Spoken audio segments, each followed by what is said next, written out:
The corridors of Bercy are ablaze. Arnaud Montebourg, Minister of the Economy, has just learned that Alstom is secretly negotiating with General Electric. He steps up furiously. It's not by dismantling Alstom that we're going to save French industry. He fights, decrees, and threatens to block the sale, but loses. François Hollande, then France's president, will decide. And a young man of 37, whom you know well, replaces him at Bercy, Emmanuel Macron. The sale goes through for 12.4 billion euros. And with it, control of the French nuclear turbines. Americans acquire a flagship company that supplied the country's nuclear power plants. But Alstom isn't the only example. Let's go back to the year 2000. Péchiney, the aluminum giant swallowed up by an American group. Arcelor, Europe's #1 steel company, bought by an Indian. Technip, a pioneer in offshore oil, disappeared into an Anglo-Saxon giant. Fast forward to 2024. This time, it's no longer steel or energy, it's Doliprane, the medicine that every French person has in their medicine cabinet, sold to an American fund like an ordinary commodity. Today, France doesn't own much of its industry anymore. The logos are still French, sometimes the headquarters too, but the decisions, the money, the power, they're elsewhere, in New York, in Beijing, in New Delhi.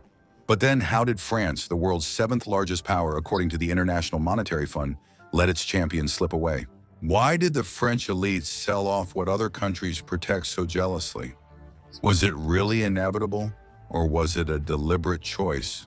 Hi, Entrepreneur Mindset team. Hope you're well. I'm following your video suggestions. About the decline of several French companies from NAFNAF to Alstom, I decided to make a broader video about the industrial situation in France in this investigation. We'll explore the golden age when France was a major industrial power, the great sell-off, the acquisitions that changed the face of the country, but also the headlong rush forward. Healthcare, tech, agribusiness, everything is affected now. And as usual, the business and political lessons from this ruthless disaster. It's a story of lost pride, economic naivety, and transferred sovereignty. A story that raises a fundamental question: can we still be a great nation without industry?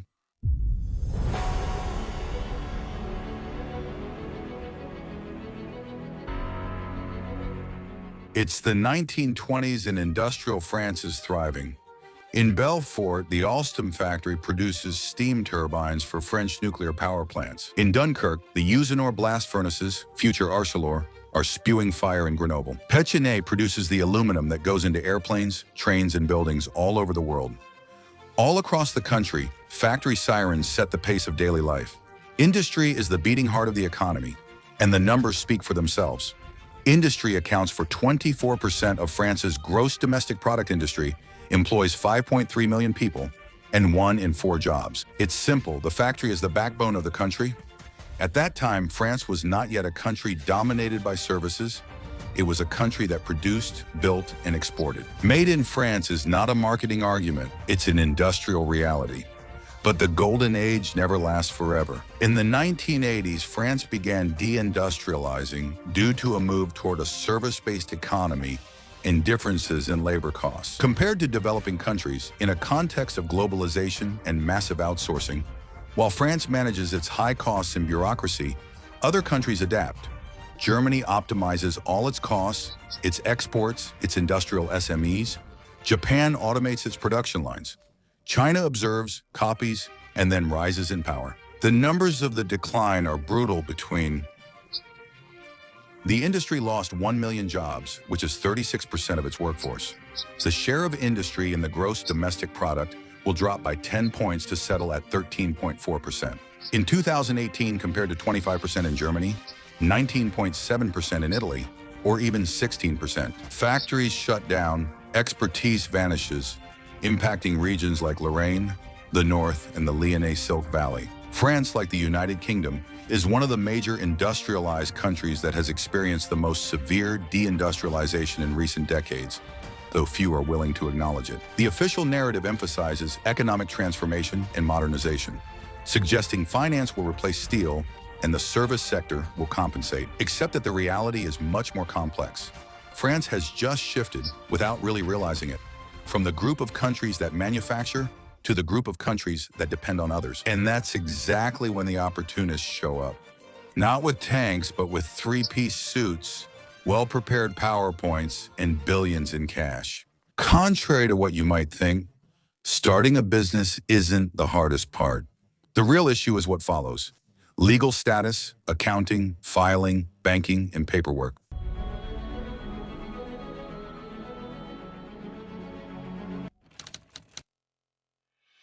Frederick Pierucci, an executive at Alstom and president of its boiler division, gets off his plane. He's here for a business trip, except that as soon as he gets off the plane, the FBI shows up, handcuffs him, puts him in custody, and takes him to a high-security prison. The reason? Corruption. He is accused of using 2 consultants to funnel bribes to Indonesian public officials in order to obtain an $18 million coal-fired power plant contract in Tarakan, Indonesia. Yes, in Indonesia. You might be wondering, what's the connection with the United States? Well, this arrest happened against the backdrop of General Electric acquiring Alstom's energy division. The imprisonment of Pierucci was intended to put pressure on Alstom's management to cooperate with the Department of Justice. Alstom is the French energy giant, the one that manufactures steam turbines for French nuclear power plants, that equips the high-speed trains, and exports its expertise all over the world. In 2014, Alstom was in debt and under pressure, particularly from American surveillance since 2010, with the United States gathering evidence, intercepting emails, and questioning executives. As the favorable deal forms, tension erupts, and Bercy's offices are in chaos. Arnaud Montebourg, then Minister of the Economy, learns about the scope of the Alstom General Electric deal. He views American judicial pressure as an economic Trojan horse and strongly opposes the sale. Alstom's dismantling isn't inevitable or beneficial. Montebourg does everything he can. He issues a decree to control foreign investments, blocking the deal, publicly denounces industrial dismantling, and imposes conditions. The state must acquire a 20% stake in Alstom, and 3 joint ventures must be created with General Electric in nuclear, renewable networks. But the political decision has already been made.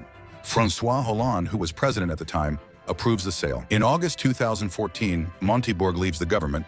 Emmanuel Macron replaces him and finalizes the agreement. In November, the sale is completed. General Electric takes control of Alstom's energy division, and along with it, the Arabelle turbines, the most powerful in the world, capable of converting nuclear steam into electricity. General Electric now controls almost 80% of the core technology in French nuclear power. In 4 years, an American legal case turned into a strategic takeover. If you're worried about Pierucci, he spends 14 months in prison before being released on bail. The week when the French government agreed to the takeover of Alstom by General Electric, he will write a book, The American Trap. He tells everything: the manipulation, the use of the American anti-corruption law for economic purposes. But it's too late. Alstom Energy is gone, and it's not the only example. In 2003, we have Péchiney, the French aluminum giant founded in 1855, active in electrometallurgy and packaging, which will see that year the Canadian company Alcan launch a takeover bid. Hostile and in a fragile situation, Péchiney cannot resist and is taken over for 4 billion euros. Today, Péchiney no longer exists. In 2006, we have Arcelor, the #1 European steel company, born from the 2002 merger between the French Usinor, the Luxembourgish Arbed, and the Spanish Aceralia. On January 27, 2006, Middle Steel Company of India launched an 18.6 billion hostile takeover bid. Arcelor defends itself and seeks help from Russian Severstal, its white knight. But on June 25, 2006, Arcelor's board unanimously accepts an increased offer of 26.9 billion euros. On July 26, 2006, Arcelor was removed from French stock indexes. Promises to maintain jobs were broken. Thousands of positions were cut in the following years, and the French blast furnaces shut down for good. Was the lesson learned? It's still far from over. In 2017, we have Technip, the French leader in offshore oil engineering. On January 17 that year, Technip merged with FMC Technologies to form Technip FMC. The company has headquarters in Houston, Paris, and London. The American Chief Executive Officer leads, while former Technip Chief Executive Officer Thierry Pilenko is now executive chairman. But in 2019, he left the company with 14 million euros in severance pay, while the group reported $0.9 billion in losses in 2018.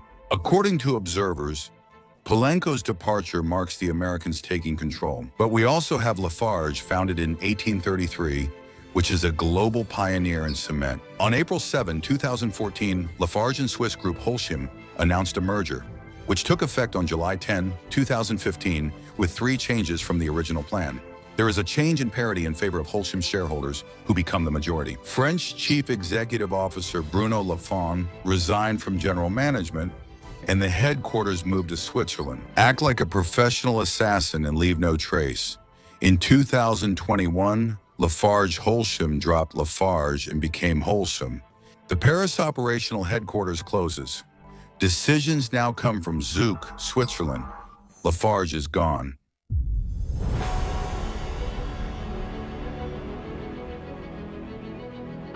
You definitely have one.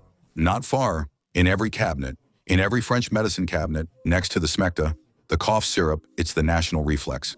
Headache, Doliprane, fever, Doliprane, hangover, Doliprane. It's so ingrained in the daily life of the French that no one can imagine it could come under foreign control. And yet, in October 2024, Sanofi announced that it has entered into exclusive negotiations with the American investment fund Clayton, Dubilier, and Rice for the sale of 50% of its subsidiary Pella, which markets Doliprane. The valuation is based on a value of about 16 billion euros. The French government is panicking. Economy Minister Antoine Armand announced a 3-way agreement between the state, Sanofi, and the investment fund. The French state will take a stake through Banque Publique d'Investissement Finance of about, hold on tight because this won't change much, 2% of the capital. You're starting to understand. As with all the other companies that have lost their guarantees, penalties are planned that can go up to 40 million euros in case the production lines are shut down. 100,000 per economic layoff, and $100 million if France's promised 250 million paracetamol boxes aren't produced. Promises? For how long? No one can say, but the message is clear. Even essential medicines have become tradable financial assets, and Doliprane is far from being an isolated case. Tessier, the syrup brand that was founded in 1720, which represents birthday snacks, family gatherings. Bought in 2010 by the British group Britvic for 237 million euros, in 2024 Carlsberg, the 4th largest Danish brewer in the world, buys Britvic and therefore Tessier. The 300-year-old French brand now operates under a Scandinavian flag, risking closure in France. We could also mention Amora or Mai, the French mustards bought by Unilever, who shut down the historic Dijon and Appoigny factories, costing 144 jobs. It's not just about food. Tech matters too. Atos, the French information technology manager, might even deserve its own video. This company is vital in cybersecurity, cloud computing, and AI, notably managing cybersecurity for the 2024 Paris Olympics despite financial challenges. Atos said it is in exclusive talks with the French government to sell the strategic operations of its advanced computing branch for cybersecurity. A separate sale process will be carried out based on a list of potential buyers approved by the government. The French tech giant is being broken up piece by piece. Previously, it was industrial flagships. Now it's what's in medicine cabinets, fridges, and computers. The truth is, France can't match its ambitions anymore. No sovereign wealth funds as powerful as Norway's 1.5 trillion or Singapore's $700 billion funds. No clear industrial strategy, no long-term vision. So sales keep multiplying, piece by piece, brand by brand, medicine by medicine. One day, the French will open their medicine cabinet, their fridge, their computer, and they'll realize that almost nothing is French anymore. And there are 5 reasons for that.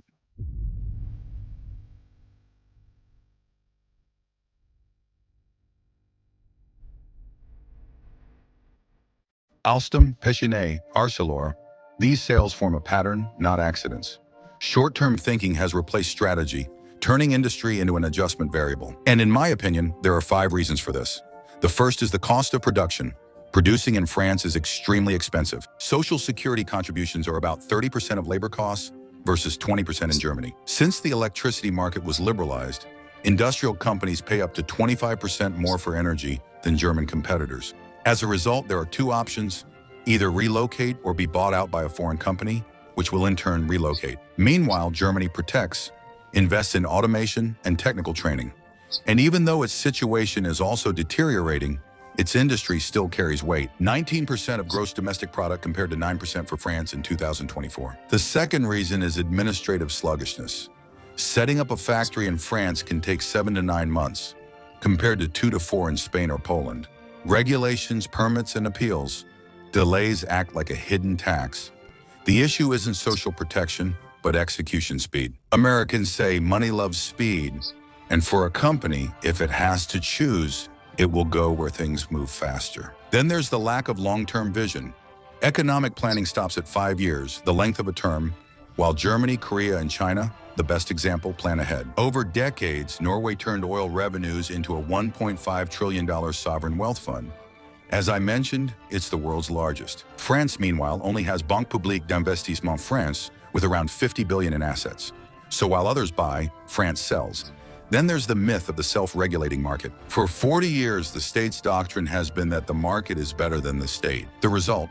Privatization, deregulation, complete opening to competition. Except that others don't play by the same rules.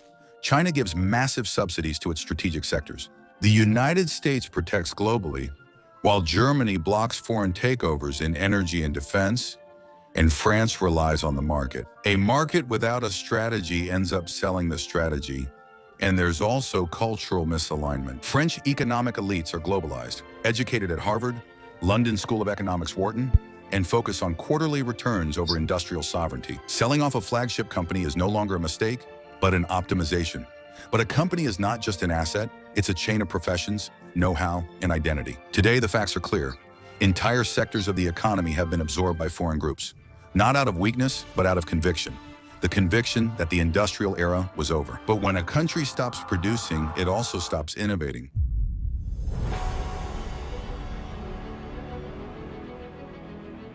And now, is it still possible to regain control, or is it already too late? Spoiler. No, but in my opinion, it will be difficult. Industrial France has lost a lot, but not everything. Some sectors remain strong. Luxury, aeronautics, nuclear, defense, and space. LVMH, Hermes, and Dior lead global luxury. Airbus is Boeing's only real competitor until China enters the market. Dassault stands for technological excellence, and Ariane Group still launches satellites. The pillars are still standing, but we need to learn how to preserve them. Here are a few ideas. Please share yours in the comments. Sovereignty isn't for sale. When a strategic company is sold to foreign owners, it's not just shares that transfer, but power. The power to decide, produce, and arbitrate. The United States, China, and Germany recognize this and have set clear boundaries. Sectors like energy, defense, health, and critical technology are protected and not left to the market. Industrial sovereignty is not an asset. It's a tool for oversight, economic survival. The second idea would be to create a sovereign fund. France does not have a shield. In a crisis, an industrial sovereign fund could buy back, restructure, and protect key companies, not nationalize them, but prevent their leaving for places like Wall Street, Beijing, or Riyadh. The third point is that the market is not so efficient. The market aims for profit, not sovereignty. No power has ever been built on faith in the market alone. We need clear priorities and planning. Only then is reindustrialization possible, though it will be slow. The France 2030 plan includes 54 billion in investments in future technologies: batteries, hydrogen, semiconductors, space health. Since 2020, more than 300 relocation projects. For example, Norvolt in Dunkirk and Vercors in Grenoble are weak but real signals.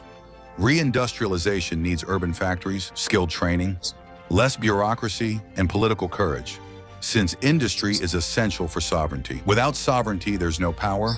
Without power, no independence. The French industrial story continues. Is it possible? But who will have the courage to restart the machines? Unlike Peugeot, a flagship of French industrial genius, which after a rather tragic mistake, found itself absorbed into the Stellantis group against its will. As you can see in the video being shown,